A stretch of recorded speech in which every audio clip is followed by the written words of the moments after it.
LC300, LC250. Adjustable yung modes, adjustable yung settings. Correct. Tingnan niyo yung Pajero Fieldmaster dati. May soft, medium, hard. O ano nangyari after ilang years? 8.5!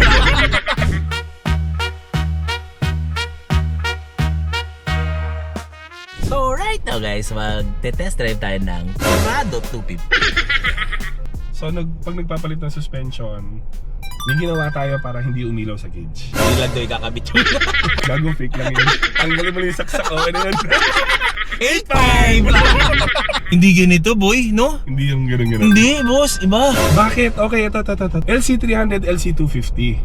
Adjustable yung modes, adjustable yung settings. Correct. Pero, wag yung asahan na maganda dahil adjustable settings. Diba? Ang tingin ng tao, ano, may modes yan, drive modes yan. Tingnan niyo yung Pajero Fieldmaster dati. May soft, medium, hard. O ano nangyari after ilang years? Wala rin. Hanggang doon lang yun. Kahit na adjustable yan, OLEDs pa rin. Iba pa rin ang nagagawa ng aftermarket suspension. Tayo ngayon, 2022 to 2025, nung pinasikat natin yung aftermarket na stock height suspension. Oh, shit, ang ganda. Ba't ngayon ako nagpakabit?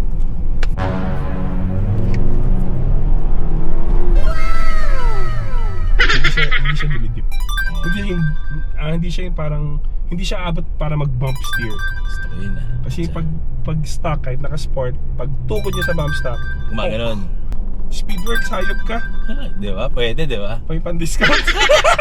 Post natin si Boss Leo at saka Boss Ryan Boss dyan. Leo at Boss Ryan. Pucha.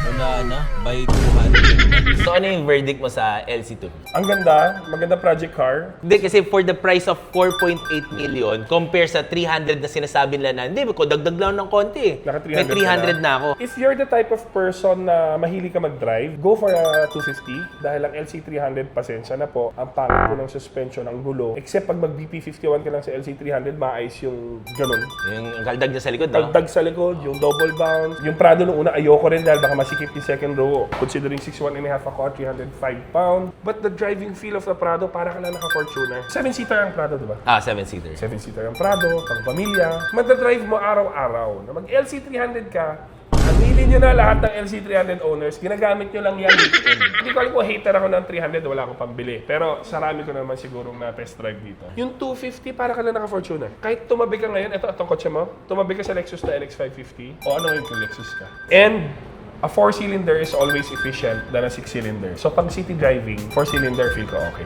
Tapos tinono pa ni Speedworks para mas maging fuel efficient. So, kagabi lang ako na in love sa 250.